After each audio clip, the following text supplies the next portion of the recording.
This is episode 30 of Entrepreneurs for a Change. If you like this podcast, please subscribe to our mailing list at entrepreneursforachange.com. Are you ready to be the change? If so, you've come to the right place. You're about to join a movement of entrepreneurs who are empowering people, saving the planet, and turning their passion into profits while creating the lifestyle of their dreams. If you don't believe us, check out our website at entrepreneursforachange.com, a place where you can be inspired, mentored, and supported by a tribe of change-making entrepreneurs just like you. Hello, prolific changemakers. This is Lorna Lee, host of another episode of Entrepreneurs for a Change, a web show about evolutionary entrepreneurs who are changing the world, making an impact, and designing businesses that allow them to live life on their own terms. One of the most powerful ways coaches and consultants can use to navigate their way out of the dollars for hours business model is to develop leveraged income streams. Now let me explain what the difference is between passive, earned, and leveraged income. I'm going to give a shout out to Tim Conley of Foolish Adventure Internet Business Radio for giving such a great overview of the different income models. Passive income is money you receive without working for it. For example, if you have a rental property that generates income each month, that's passive. Earned income is the money you receive from engaging in labor or the management of labor. In other words, dollars for hours. Now, most people talking about making passive income online are really referring to leveraged income, because if they stopped creating content or building links, their AdSense or affiliate marketing sites would tank and they'd stop making money. Leveraged income involves using your organizational and managerial skills to leverage the labor of other people, machines, and software to generate more income than you would normally earn through your individual labor. A great example of leveraged income is revenue generated from the repeat sales of an online course with weekly or monthly QA calls. You create the course once. The more people who buy it, the more money you earn without you having to do more labor. The QA calls take the same amount of time whether one person or 100 people call in. It's not passive income, however, because you have to put effort into marketing the course, doing the monthly calls, and dealing with customer support. But it's leveraged and can be residual recurring income. So the best thing you can do for yourself is to understand that there is no such thing as a passive business. Growing a business takes work. Okay, enough said. Today, we're going to talk with Sean Ogle of Location 180. Sean started as a blogger and eventually built an internet business as a digital nomad based in Southeast Asia. He now teaches others how to start location-independent, internet-based businesses through his membership site, Location Rebel, which he launched, bless his brave soul, from the crappy internet zone of Bali, Indonesia. In this detailed, fast-paced interview, you'll discover Sean's membership site sales funnel laid bare. The fastest way, hands down, to create an information product. Sean's product launch blueprint step by step. The nuts and bolts anatomy of a membership site. Different membership site pricing models and whether it's better to charge a recurring monthly fee versus a one-time fee with lifetime access. Membership retention strategies that keep members highly engaged and coming back for more. The biggest challenges and pitfalls that new membership site creators face. And much, much more. Tools, people, and resources mentioned are included in the show notes at entrepreneursforachange.com/30. Now, before diving into the interview, I want to encourage you to rate, review, and download Entrepreneurs for a Change on iTunes. This really helps us reach more people with inspiring stories of entrepreneurs who are changing the world. Also, if these stories inspire you to start a world-changing business of your own, head over to our website at entrepreneursforachange.com and download the Business Changemakers Toolkit to get a jumpstart today. Now on to the show. Sean Ogle, I'm so glad to have you on this show. I've been a follower of Location Rebel for quite some time, and I've been on your email list for years. So I'm really excited to have you. I would love for you to share with our audience who you are, what you do, and what inspired you to become an entrepreneur. Awesome. Well, first off, thanks for having me. It's great to be here. So, where did it all start? So, I've always kind of been an entrepreneur at heart. I paid my way through college by running a house painting business when I was in university. I got my real job as a financial analyst, and on the side, I started a t-shirt business. So, I always kind of knew that I wanted to be an entrepreneur, but I never quite figured out what I was going to do that was going to support me for the rest of my life until it was February of 2009. The stock market had completely crashed. Life as a financial analyst was not necessarily that great because all of our clients, were very unhappy with all the money that they had lost and things like that. So I took a trip down to Rio de Janeiro, Brazil for the carnival celebration. Saved up all my vacation time for a year to do it. And for 2 weeks had one of the most amazing trips you could ever imagine. We danced in the carnival parade.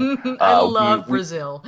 We went hang gliding, over the beach. We went down to Iguazu Falls. I mean, it was absolutely amazing. And it was on the very last day, my buddy and I, we were sitting on Copacabana Beach holding a coconut. And we're looking around and we're like, we should be able to do this whenever we want. And we'll be lucky if we're able to take a trip like this again anytime in the next 2 or 3 years. And so it was at that moment they kind of sparked me. It's like, all right, let's go back to the States. We got to figure out a plan here so that we can, leave our job, start our own business, and do something that allows us to travel. So that was kind of how it all began. Okay, so that was the spark that really initiated the drive to become an entrepreneur. So then what happened? Then what did you do? How did you actually take the leap and get your business going? So the day I got back, I got a 20% pay cut. So It's like, great, amazing trip. I've already decided I want to make a change, and then pay cut. So it was actually probably 2 weeks after that, I first stumbled upon Chris Guillebeau's blog, The Art of Nonconformity. And at the time, I had no idea what a blog was. All I know is I was reading, his posts, and I was like, this guy gets it. Like, this is the kind of life I want to live. And it turns out he had just moved to Portland, where I'm from. And so I sent him an email and said, any chance I could buy you a cup of coffee? And he said yes. So we met up and we started talking, and he suggested the idea of starting my own blog and starting to write about the transition I was going through. So I took him up on it, and that's, basically when Location 180 became a reality. I had never intended for it to be a business. It was a way to hold myself accountable for all of the stuff that I was hoping to do in my own life. So that's when I created my bucket list with all the cool things I wanted to do. And over the course of the next 12 months, I started to build up my brand and my reputation, and slowly business opportunities started to come out of it. So it was kind of a natural evolution. It wasn't like I just said, I'm going to start an online business and start making a bunch of money. No, it was kind of a very natural progression. And after about 9 months of having the blog, I ended up moving to Thailand, where I spent 7 months, and that's where I really focused on learning the relevant skill set and continuing to grow my presence online. Okay, so a blog really isn't a business, and lots of people start blogs. So how did your blog actually end up turning into a business, and what's your business model now? I do a lot of different things. It started out for the first year or so, just affiliate marketing.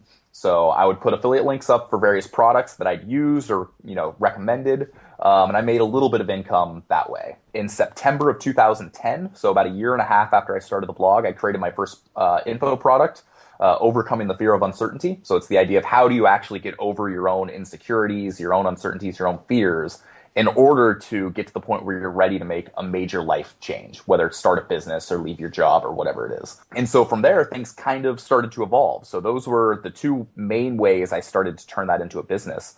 On the side, I did freelance SEO. So when I was in Thailand, I was working with a guy named Dan Andrews, who has a site called the Tropical MBA. I was like such an avid listener of his podcast. I would listen to his podcast, which was called Dan's Podcast at that time. Yeah. And I would just dream about a better life from my corporate cube. Oh man, that's awesome. Yeah, I kind of wonder what the beginning days were, because right now he's got a huge following with his Tropical MBA podcast, and I'm growing my podcast too, and so I'm just trying to picture how it was back then. Like, did he just have no listeners for a while, or did it just hockey stick one day? Well, it was interesting. I mean, to tell a little bit of the backstory. So I wrote the post about leaving my job in October of 2009. A week later, I get an email from Dan, who, as you said, he had done maybe half a dozen podcasts at that point. He didn't really have any brand online. And he said, I think what you're doing is awesome. I'm looking to bring a young American guy out here to help me with my business and, to teach him online marketing. And so, we kind of, went back and forth a little bit and finally was like, all right, let's do this. And so I went out to Thailand. He paid me $800 a month and I worked part-time helping him, grow what he was doing. And it kind of worked out pretty well because he was looking to grow the podcast as well, but didn't really have an audience. And I had a little bit of an audience at Location 180. So I helped him grow his brand in the early days and he helped me grow my marketing skills. So it worked out really well in that regard. So you were the first tropical MBA intern. Yes, I was the test case.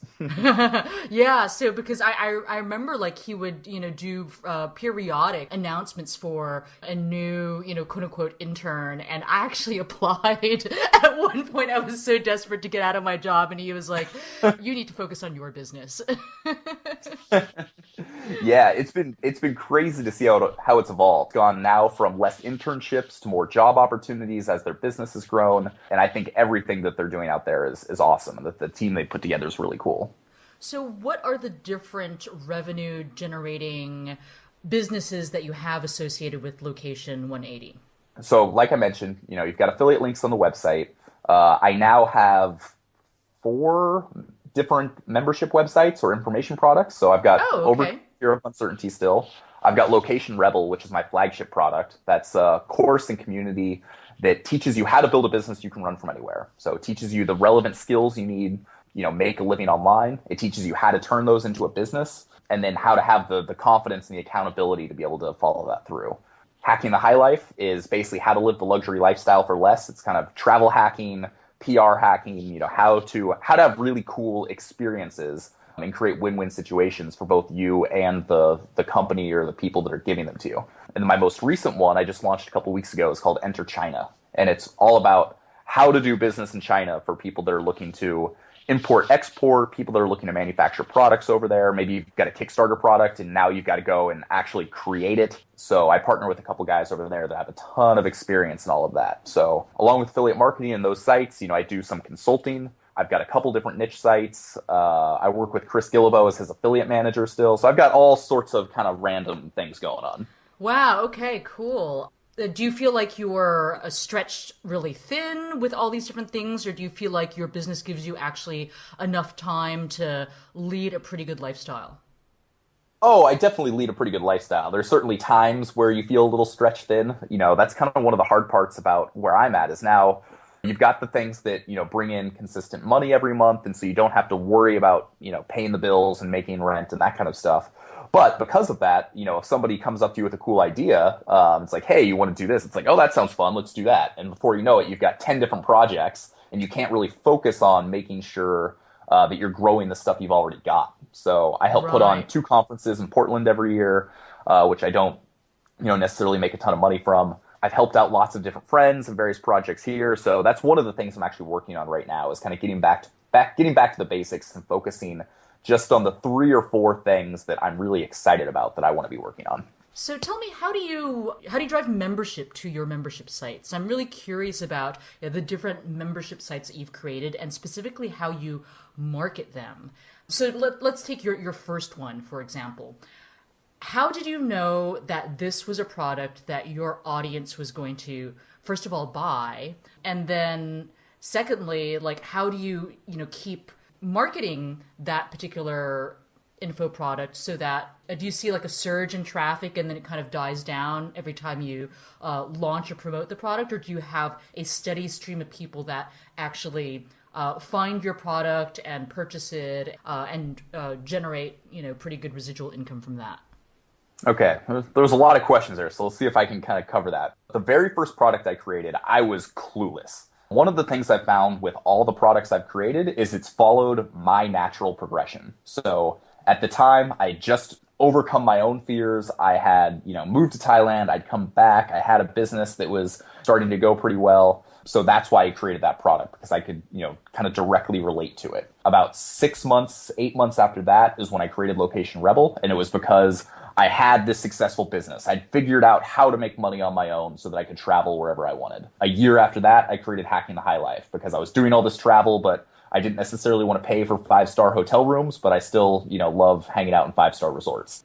So the whole thing kind of followed a natural progression. When I first started, I didn't know if people were going to buy it or not. It was kind of one of those, I made the rookie mistake of, I'm just going to create this and I spend a ton of time on it and I'm going to throw it out there and see what happens. People actually bought it. It was a $47 product, and I think that in the first month I probably made, I don't know, $2,000, something like that. So not a ton of money, but for me at the time, it was like, oh my gosh, this is amazing. And what's ended up happening is as I've created new products and as I've had new launches, I figured out what really works. I figured out how to launch it. I figured out how to create sales on an ongoing basis. But one of the things I ended up doing was, I had my kind of 3 main products that I told you about. And Location Rebel far and away was the most successful. That was the one people really wanted because that was the one that solved the biggest problem that people knew they had. And so what I ended up doing last summer was, after the 2-year anniversary of that site, I ended up doing a big sale, and then I raised the price, and I took the 2 other programs and I merged them into Location Rebel. So now for one price, you get all 3 products that kind of walk you through the full natural progression. Overcome your fears, build the business, live the lifestyle.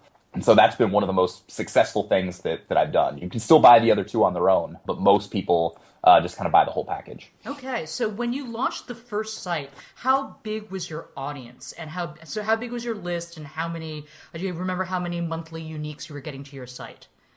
It wasn't a ton of traffic. I would say maybe 10,000 uniques a month and maybe a 800 to 1,000 person email list. So it wasn't huge numbers, but it was definitely enough that, I had some loyal followers. I think that half the people that bought it probably didn't need it, but they wanted to support me. It's like, that's one of the things is, as you build a relationship with your readers, they just want to see you succeed and they just want to help. And so I think that was one of the unexpected things. I actually even had a couple people email me. It's like, hey, I'm, way past this. I don't necessarily need your product, but I think what you're doing is awesome. Wanted to buy it and just say, keep it up. And then you had the other people that were like, this changed my life. And, I've been struggling with this for years. And now I'm actually able to take the steps forward that I wasn't expecting to be able to take. Okay, so how long did it take you to create your first product? And how long did it take you to create your second product? So my first product was originally going to be a free manifesto. I started writing it in November of 2009, so a month after I left my job.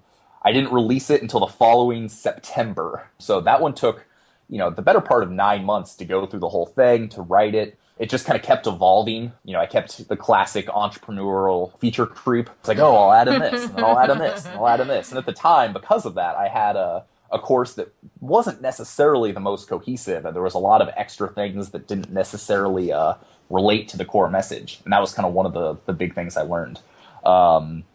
So that was like 9 months. When I first launched Location Rebel, I started it in April of 2010 or 2011. And then I launched it in July. So that was like 3 or 4 months. So definitely a lot quicker, and I had a lot more content. So I got better at creating it and outlining it and going through the process. Do you have any recommendations on how to create these courses fast? Because I found that trying to write out my course has been taking quite a bit of time, actually. Writing is pretty slow. So I'm looking at ways to hack the content creation. So what would you recommend to people that are interested in creating a membership site on how to do it fast? So there's a few different ways you can do it. You can do just video. So you can hop in front of a webcam, and if you can do a bunch of concise videos where you focus on one specific point in each video, so it's not like you have a bunch of 45-minute videos that people get, kind of bored by or fatigued by. You could do, 100 5-minute videos or something, for instance, and probably get content out there a lot quicker than if you were going to write it all by hand.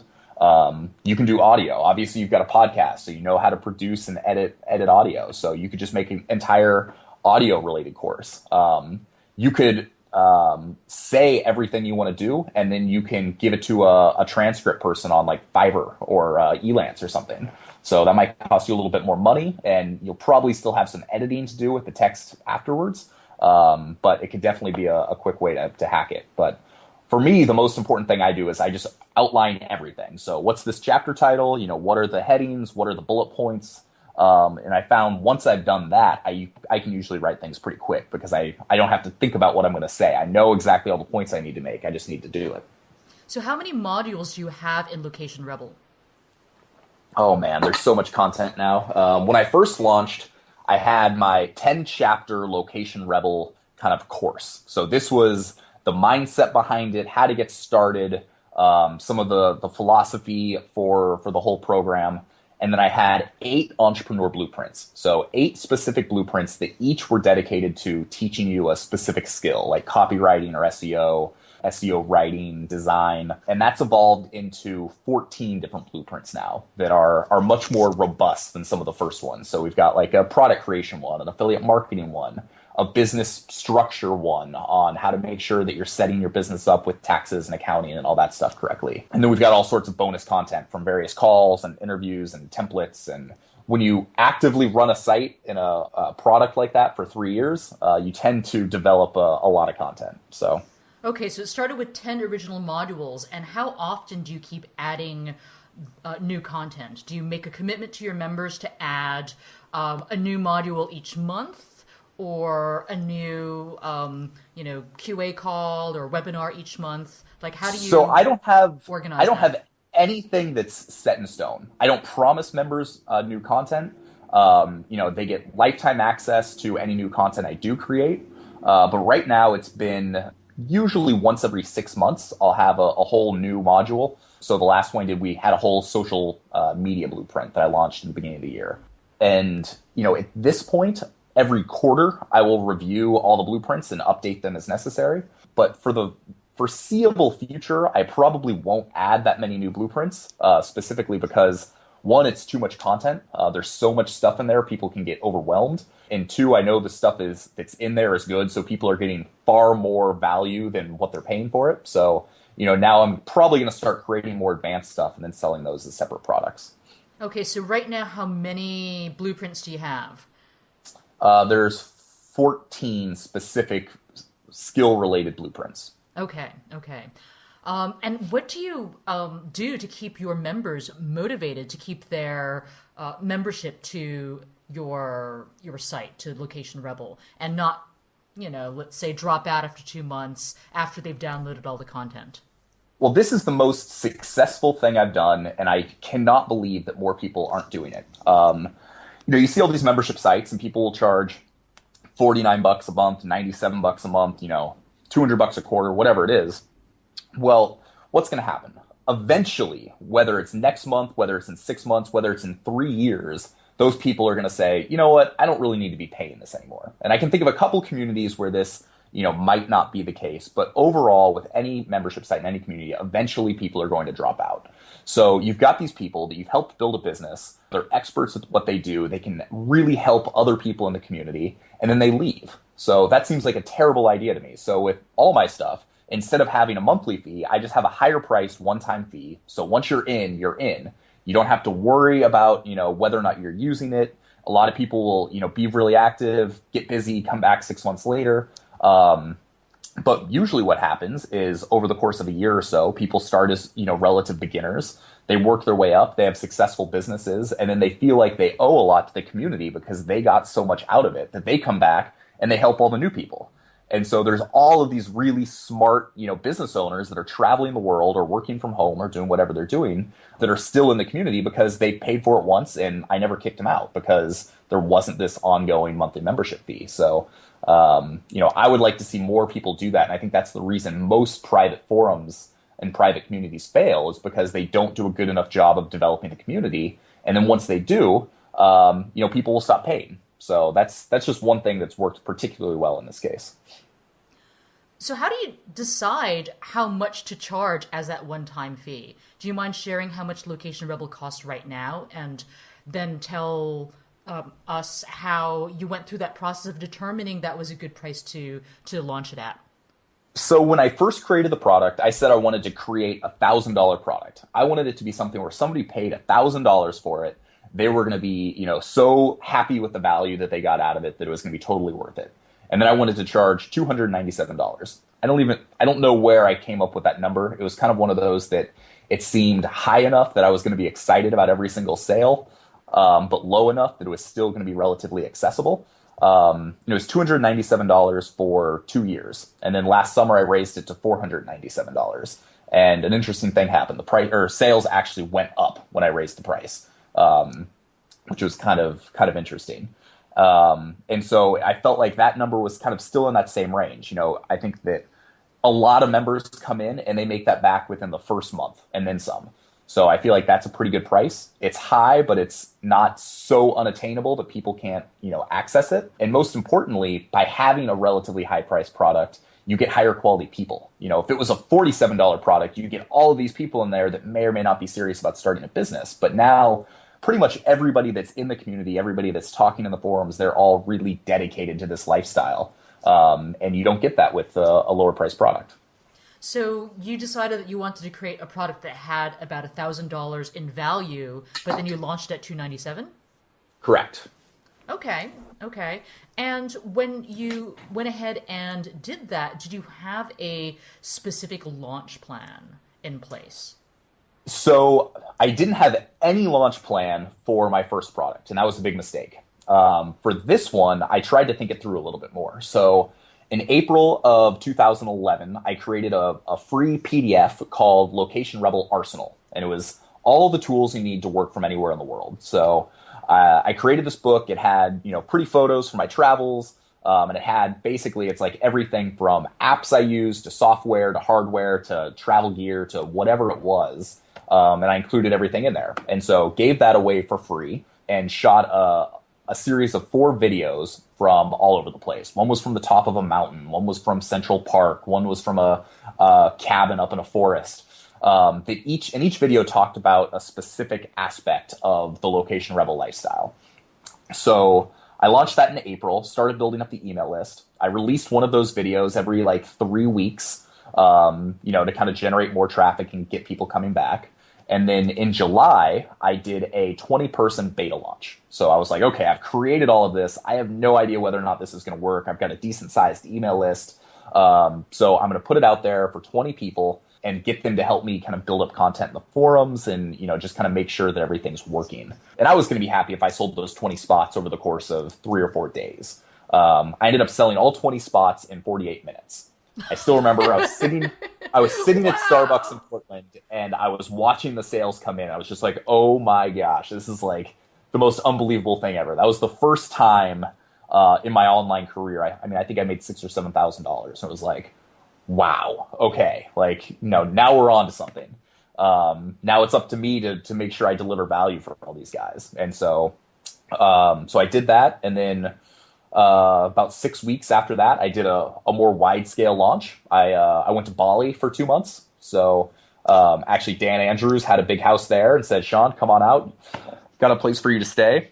And so I wanted to prove that you can really run a business from anywhere. So I did the official launch of Location Rebel from Bali. And that's kind of how that whole launch structure went. And you weren't worried that the internet was going to crap out on you in Bali? Oh, I was terrified. And it definitely did crap out quite a few times. Oh, Luckily, God. during the launch itself, it was okay. Oh, it's like hope and pray, right?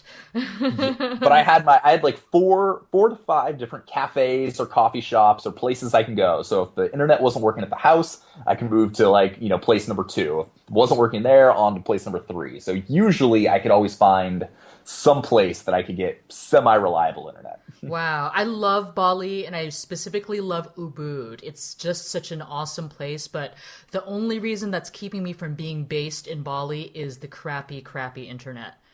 Yeah. I'm amazed you did that. Yeah, and it was, there was, for a while, it's like, you're up in Chiang Mai, and there's a ton of, internet marketers and a real entrepreneurial community. When I was there in 2011, Bali was kind of that place. We had people coming out to the house, all the time. There was a lot of people that were living there, and so it was really kind of a fun time. I don't know how everybody else was able to get around the slow internet, but it really wasn't as bad as I expected it to be, as long as you weren't trying to do Skype video calls or watch YouTube videos or anything like that. If we were doing a call like this, it would have been fine. Yeah, I'm just worried that if I'm doing some kind of live event and it craps out, and I don't know how long it's going to be down for, then that's a little scary. Yeah, because you've spent so much time putting together this event and people have opted in, and all of a sudden it craps out. Those people are not going to sign up again, especially if it's like a joint venture presentation. Oh, totally. I did one webinar from there right after I launched Location Rebel. I was using GoToWebinar, I think. And it was definitely a little dicey. We couldn't do the screen share. We had to turn that off. I think I might have completely cut out once. So yeah, it's a little sketchy, but a beautiful place and a lot of fun. Yeah, totally. So I want to backtrack a little to your launch phase. So when you did your pre-launch, you had your giveaway, you had the series of four, launch videos. Were you launching to your house list, or were you able to do JV presentations and access new audiences through joint venture partners? Everything was pretty much just me. And even now, I haven't done a whole lot with joint ventures on it. I had an affiliate program, so it's mostly just for members that want to refer new people. But I really haven't done a whole lot in terms of going out and trying to market it to other people's lists, mostly just because I haven't necessarily needed to. I've had a steady flow of sales. The launches I've done have gone really, really well. So one of the things it's kind of one of my goals for this year is to develop a webinar and to actually start doing that a little bit more, mostly just because I want to get better at my webinar skills and my sales skills that way. But yeah, with everything I've done, it's really pretty much all been in-house. So how big was your list at that time? And was your list at that time a highly engaged list? It was a highly engaged list, but I don't know that it was all that big. I mean, it was maybe 2,500, 2,000 people, somewhere in there. I do a weekly newsletter that it's kind of one of those love it or hate it type things. It's very personal for me. It's like I talk about, this is what I had going on in my life this week, and here's what was going on at Location 180, and here are my cool stuff section, which are just cool links that I found over the last week. So it's 3 or 4 links that's business or cool videos or whatever it is. And so some people look at this and are like, this is great. I feel more connected to you. I like, the content. And some people are like, I had one person unsubscribe and say it wasn't professional enough. And I actually just wrote a whole post about it a couple of weeks ago. I saw that post, actually. I was like, if you want professional, you're coming to the wrong place. Like, this whole business is just so I can help, so I can live the lifestyle I want and help other people do that same thing. I'm not trying to be they're on the wrong list. Yeah, I'm not trying to be some corporate guy, my stuff isn't super highly polished. I haven't spent 20 grand on web design and all of that stuff. I try and just be down to earth and a real guy, and hopefully, that sees through. And I think that for the people that have stayed on the list and the people that still read the site, I think they totally get that. So did you actually have your entire program already created by the time you launched it, or did you launch it with an outline in place and then start creating it once people bought into it? So when I first launched the free book, I basically all I had was a squeeze page and the book done. And then as that was building over the next 3 to 4 months, I built out the content. By the time I did the beta launch, most of the content was pretty good, at least for what I wanted to launch. And so I would never say it's finished. Even now, it's like you look at where it was 2.5 years ago when I first created it versus where it is now. And I mean, there's probably 4 times as much content, videos and updates and all that kind of stuff. So, I think I just wanted it to be, pseudo MVP, minimum viable product, get something out there that I think is going to, help change lives. People are going to get a lot of value out of it. And then that was part of the goal of having the beta group, is get them to give me feedback. What do you like to see? What isn't explained well enough? What would you like me to cover? So I took that initial feedback and then used that to help create content for the rest of the site after that. So in the sales funnel, that basically includes your membership site, did you also have an upsell and a downsell as part of the whole system, or is it just straight up membership site and that's it? At this point, and for the last few years, it's pretty much been straight up membership site. It's a terrible reason. I'm kind of embarrassed to even admit this, but one of the reasons I haven't done more upsell and downsell stuff is because I use just PayPal for my shopping cart system, and there isn't an easy way to do the upsell and downsell without, a better system in place. And it's worked well up to this point, so I, again, haven't really felt the need to it. And also on multiple occasions, I've had people that have bought, and that's one of the things they say they really like, is that they're like, I knew exactly what I was going to pay. It was a one-time fee. I could do it, and then I didn't have to worry about being upsold or downsold or, paying monthly fees. I could do it and then forget about all of that and start building my business. And those comments kind of resonated with me a little bit because I feel the same way. I could probably make more money if I did all the upsells and the downsells, and at some point I'll probably add a component of that in. But at this point, it sells well. People have had incredible results, and so I don't necessarily feel the need to throw in a bunch of that extra stuff. So let's talk about the components of a membership site. Can you demystify all the different moving pieces that a person who wants to create a membership site needs to think about? And before you answer that, if you could clarify if there's a difference between an online program or a course and membership site as well, to help us understand if there's different pieces that we'll need to take into account. There's so many different words that people throw out that are all in so many ways relatively interchangeable. You've got membership site, you've got info product, you've got online course, you've got online community, you've got digital product. I mean, you've got like all of these things that could essentially all mean the same thing. I say membership site, but that could be a bad term because that implies there's a monthly membership fee. Yeah, that's what I associate with membership site, that there's a recurring monthly membership fee. Yeah, so see, I say membership site, and it's like you paid to be a member, but it was a one-time fee, so it's all kind of interchangeable, okay. At least in my mind. The reason I've chosen to do a site as opposed to a digital product such as like an ebook or something like that, where you just get a PDF or a package with all the information, is if you're doing that, then one, it's really hard to update content. Two, I think there's a perceived value in being part of a community where you get a login, and there's more going on. You feel like it is easier to get updates, and like there might be a better chance of you getting some. It's much easier to have an interactive community or forum when you're doing it on a site. And so that was one reason that I've kind of decided to go this way. In terms of components, one of the biggest things is obviously you need a WordPress theme. So there's all sorts of different platforms you can use, but 98% of the people I know use WordPress. So you need a WordPress theme, and there's certain themes that are better for membership sites or online courses. There's a theme called Optimize Press out there, which is what I use for Location Rebel. It helps you kind of create the whole sales funnel and the back-end membership stuff. So it's got templates for all of those things. You'll need a membership plugin. So you'll need a way to protect the pages and to manage your users and have that integrate with your shopping cart system. So I use Wishlist Member, which is like $100. If you want some sort of interactive community or social media functions or forums, you'll need something for that. So I use vanilla forums for Location Rebel. In our new product, Enter China, we use BB Press and Buddy Press. So it's a little bit more of a social media type feel. So people can have their profile pages and things like that. But other than that, I mean, there's random plugins and things you need to make the site work. But I think those are kind of the key components for what you need to get going.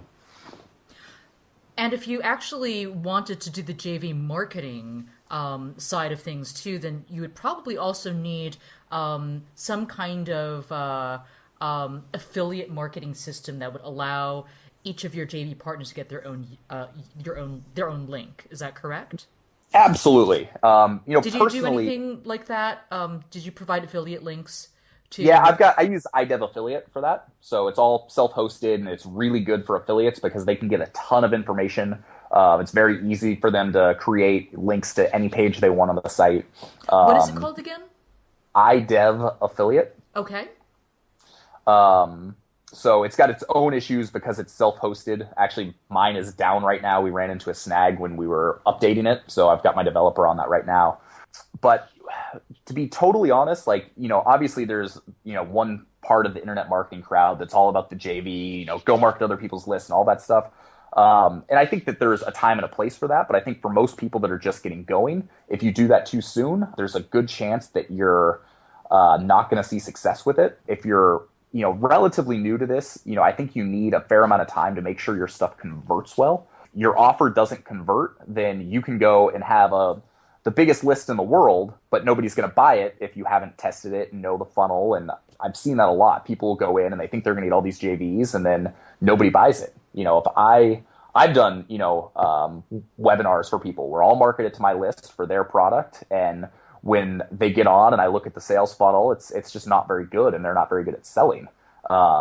So you don't want to overpromise and not be able to deliver with signups, I guess is what I'm trying to say. So I feel like Location Rebel, I've got to the point where it converts pretty well, and that's kind of when I want to start moving into JVs, but it's been almost 3 years and I'm just now doing that. So different schools of thought, but that's just kind of the path that I've chosen to take. So what do you mean by convert really well? What's a good conversion rate?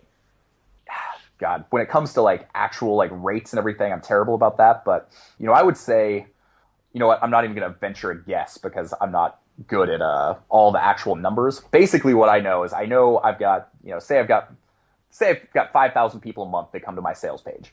I get roughly 1 to 2 sales a day. So I know that it converts at least relatively well. It's very unscientific, but I'm kind of at the point where it's like, it used to be, 2 or 3 sales a week. I've made a few tweaks, moved up to 4 or 5 sales a week, made a few tweaks, and now it's at, a sale a day. So there's a lot you can do to be much better at that. I would use Visual Website Optimizer. Try, split testing multiple versions of the same landing page, of the same sales page. I think that's the easiest way I've found to really be able to test and see how well things work. Do you think a person could launch an online course without a list or a significant blog audience and actually be able to sell it? Absolutely. My friend. How would you do that? Well, so my friend Clay Rogers, he has a program called the Hollywood Physique. So it's basically a fitness program. He has no blog, he has no audience, and he'll probably make 6 figures off that product. So he puts it on the ClickBank marketplace, and he's got maybe 2 or 3 really big affiliates that promote it, but he has no audience of his own, and he's really successful with it. So he just created this product and put it on ClickBank, and it took off by itself? Pretty much. I think he had a couple people early on that found him somehow. I don't know if it was through ClickBank or found him someplace else, but they said, "Hey, would you be interested in letting us promote this?" Because I don't even think he was originally part of the ClickBank marketplace. I think it was like he used them as the shopping cart service, but I think he had like 2 guys he knew that had fitness sites, and he was like, "Hey, check this out. If you're interested, maybe we can promote it." And it ended up kind of taking off that way. He's kind of a weird case to, give your listeners more practical advice.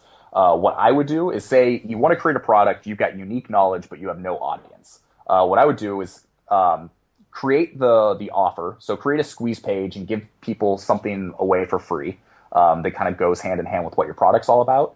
And then I would go out and I would do as many guest posts as I could. So say you come write a guest post for me, all on that topic. Instead of linking back to yourblog.com, link back to a specific squeeze page just for my readers. So something that says, "Hey, welcome Location 180 readers. I put together a special package of free stuff just for you. Sign up here." I've seen a couple people, like my buddy Dan wrote a guest post for me, has no blog audience, nothing like that. He created a product all about Reddit, how to get traffic and create sales from Reddit. He did a guest post that went over really well, and then basically brought people back to his list and just used his autoresponder series to sell them from there. Okay, that's brilliant. That's really reassuring because, I think one of the things that many people who are interested in starting online businesses that are oriented around courses and coaching and trainings is, the relative amount of time it takes to build up a blog audience online. I've spoken to a lot of people that have, thriving blogs right now, but it took them 8, 12, 16 months to really get to that place. Oh, yeah. I mean, my blog next month will be 5 years old. And, I still don't necessarily feel like I've made it. I've got a larger blog audience than probably most people, but compared to a lot of people, mine's tiny. So I think it depends on the motivation of the person doing it and depends on the strategies they're using. But, there's people I've seen that have been doing it for as long as I have that still don't really have an audience. And there's people that have been doing it for 6 months and have an audience 10 times as large as mine. Yeah, So, I know, that's amazing, huh? A great example of that is John Lee Dumas of Entrepreneur Oh my on God, Fire. yeah, I mean, totally. he's been around for a year-ish, a little over. And, he's doing 6 figures a month, and he's worked his ass off to get there. I mean, I can't imagine, doing these podcasts every single day and editing them and whatever, but, it's just proof that it can work. Yeah, he totally came out of left field. I'm just completely blown away by his success. Yeah, so it's point in case that it can be done if you're willing to work hard.